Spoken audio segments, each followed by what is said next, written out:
योजनाएं संचालित की जा रही है, उन समस्त योजनाओं का अंतिम छोर तक बैठे हुए व्यक्ति तक लाभ पहुंचे, इसी बात को मद्देनजर रखते हुए माननीय मुख्यमंत्री श्रीमान अशोक गहलोत साहब ने स्वैच्छिक क्षेत्र विकास केंद्र का गठन किया।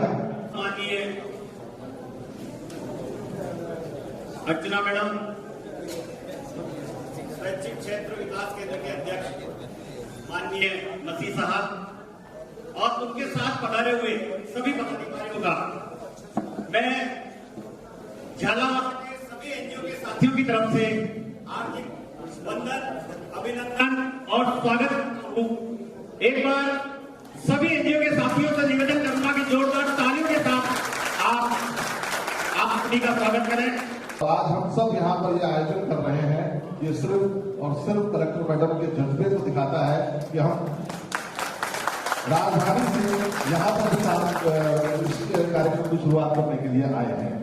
हमारे लिए बहुत हर्ष का विषय है कि इन संवाद कार्यक्रमों को जो कि पूरे राज्य में आयोजित होने हैं, उनके शुभारंभ के लिए सर्वप्रथम झालावाड़ जिले का चयन किया गया और इस पहल के लिए मैं आपको आश्वस्त करती हूँ कि काफी अच्छी संख्या में हमारे जिले के एनजीओ इसमें पार्टिसिपेट करेंगे।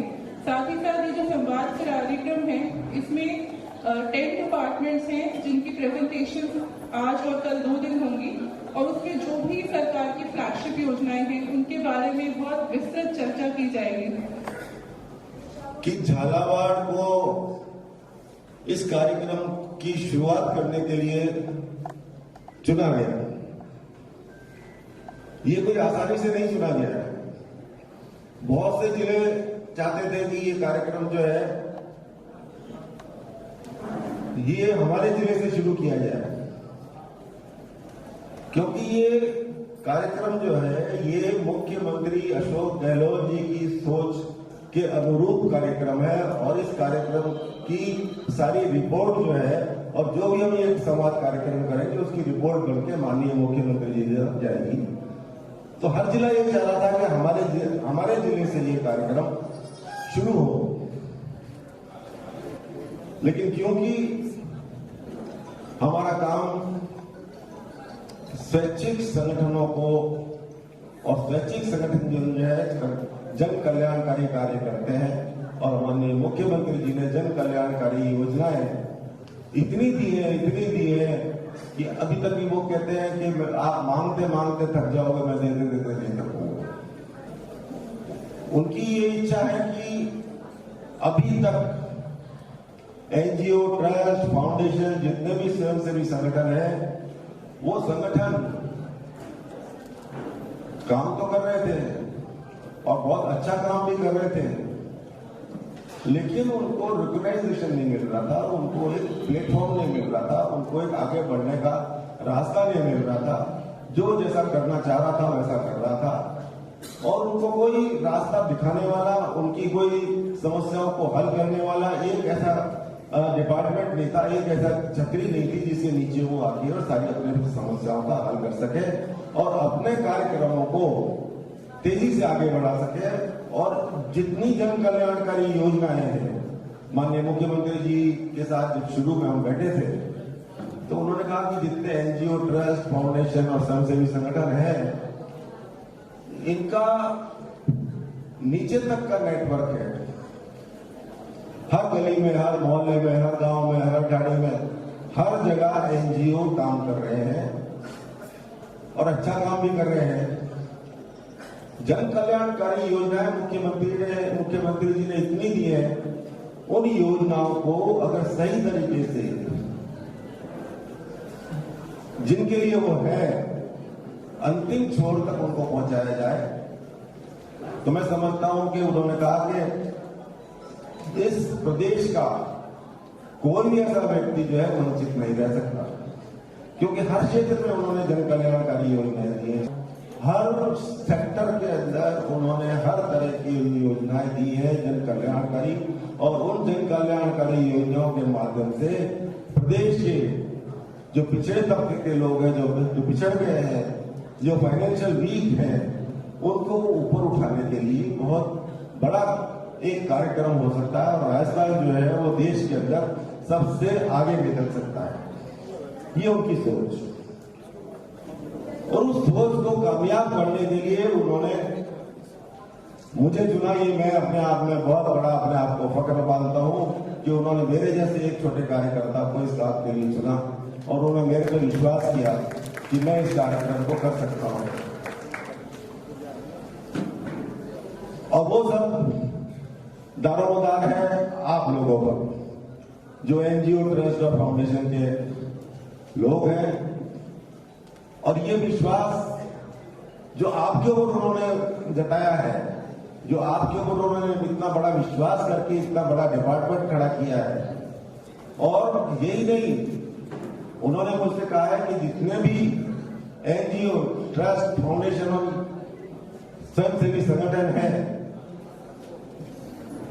जो अच्छा काम करेगा उसको वो खुद रिवार्ड देंगे, वो खुद उनको सम्मानित भी करेंगे, रिवार्ड भी देंगे। इस तरीके का उन्होंने मुझसे कहा है। जब जब अशोक गहलोत जी की सरकार आई इस प्रदेश में, तब तब नवाचार हुए और नवाचार भी जनता को समर्पित सर्वस्पर्शी हुए। ऐसा नहीं किसी वर्ग विशेष को टारगेट किया हो। आज तक किसी ने नहीं सोचा था कि स्वयंसेवी क्षेत्र के रूप में काम करने वाली इन संस्थाओं को एक मंच पर लाकर इनको एकत्रित करके इनका डेटा तैयार किया जाए।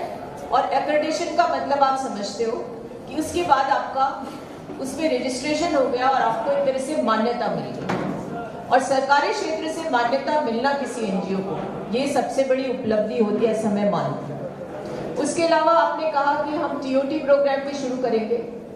आपने इसको कंसीव करके इस बात को साबित कर दिया है कि आप जिस मिशन को लेकर चल रहे हो, उस मिशन को पूर्ण करने के लिए जो जो चीजें चाहिए, जिसका मुख्य आधार ऐसा होना चाहिए कि जो व्यक्ति सरकार की योजनाओं को जनता तक ले जाए, उसे योजना की संपूर्ण जानकारी भी होनी चाहिए और व्यक्ति उससे लाभान्वित हो, उस चीज को करवाने में भी वो सक्षम होना चाहिए। तो मैं आपको इसके लिए बहुत बधाई देती हूँ। संगठन का एक मात्र उद्देश्य है कि आपके और हमारे बीच में संवाद हो जाए, और संवादहीनता ही सभी मुश्किलों की जड़ होती है।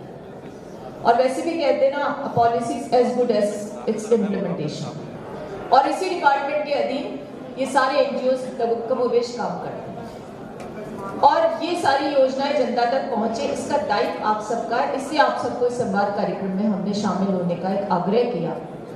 और कलेक्टर महोदय को मैं धन्यवाद देना चाहती हूँ कि आपने जिस प्रकार से लोगों को प्रेरित किया, उसका अंदाजा इससे लगा लीजिए कि बाहर तक भीड़ खड़ी, यानी सरकार की योजनाओं को जनता तक पहुंचाने के लिए जो संकल्पबद्धता चाहिए वो यहाँ पर परिलक्षित हो रही है।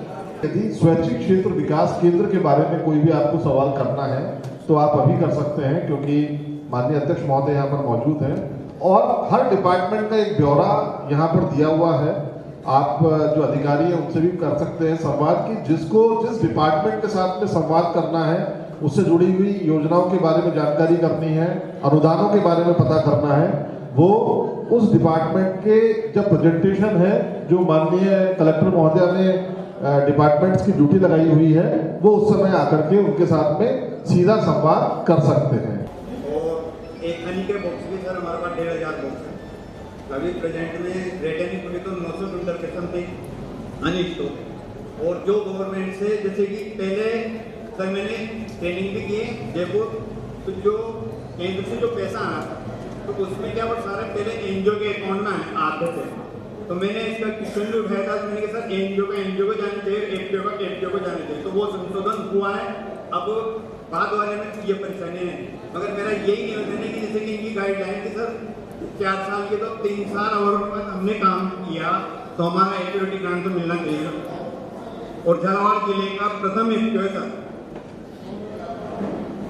दिखाने के लिए भी गवर्नमेंट को, अधिकारियों को झालावाड़ के लिए।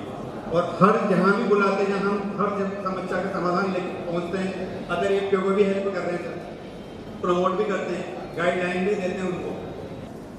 जितने भी विद्यालय चलते हैं, निजी विद्यालय चलते हैं, ये सब स्वयंसेवी संगठनों के द्वारा चलाए जाते हैं। और राजस्थान सरकार के द्वारा अभी एक नियम जारी हुआ है, जिसमें नर्सरी, एलकेजी, एचकेजी में भी निःशुल्क एडमिशन दिए जाएंगे। मैं इसका स्वागत करता हूं। दिए जाने चाहिए। वास्तव में शिक्षा का अधिकार माननीय मुख्यमंत्री महोदय ने बालिकाओं के साथ बालकों को भी जो है 12वीं क्लास तक निःशुल्क शिक्षा का अधिकार दिया है, इसके लिए मैं बधाई देता हूं। लेकिन ध्यान आकर्षित करना चाहता हूं कि 3 साल का पैसा किसी भी स्कूल को नहीं मिलेगा। ऐसी क्या गलती कर दी सर स्वयंसेवी संगठनों ने कि उनको 3 साल का भुगतान नहीं मिलेगा। मेरा आपके माध्यम से निवेदन है कि मेरी बात और मेरे सभी साथियों के बाद माननीय मुख्यमंत्री महोदय तक पहुंचे और इसका इन तीनों बातों का समाधान यदि आप हमें दे पाएंगे तो आपका बहुत बहुत आभार होगा। एक बार पुनः मैं आपका हार्दिक स्वागत करता हूं। वंदन, अभिनंदन, धन्यवाद मुझे बोलने का मौका दिया। बहुत बहुत आभार।